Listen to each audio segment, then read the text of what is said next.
ఒక మహిళ నడుచుకుంటూ వెళ్తూ ఉంటే ఆటో వాడు ఎక్కడికి వెళ్ళాలమ్మా అని అడుగుతాడు. నేను లోకలే వెళ్ళిపోతాను అని చెప్తుంది.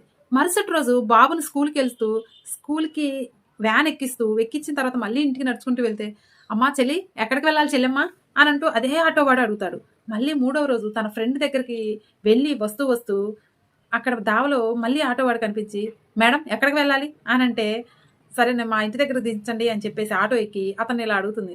నన్ను మొదటి రోజు అమ్మ అని పిలిచావు, రెండో రోజు చెల్లెమ్మ అని పిలిచావు, ఈ రోజు ఏంటి మేడం అని పిలుస్తున్నావు అని ఆ మహిళ అడిగితే అప్పుడు అతను ఏం జవాబు చెప్తాడంటే, మొదటి రోజు మిమ్మల్ని చూసినప్పుడు మీరు చీరలో ఉన్నారు, అప్పుడు నాకు నా తల్లి గుర్తు వచ్చింది, అందుకే అమ్మ అని పిలిచాను. రెండవ రోజు నేను మిమ్మల్ని చూసినప్పుడు డ్రెస్లో ఉన్నారు, పంజాబీ డ్రెస్లో ఉన్నారు, అప్పుడు నాకు నా చెల్లి గుర్తొచ్చి చెల్లెమ్మ అని పిలిచాను. ఇప్పుడు మీరు జీన్స్ టీషర్ట్ మీద ఉన్నారు కాబట్టి అందుకే మేడం అని పిలిచాను అంటాడు.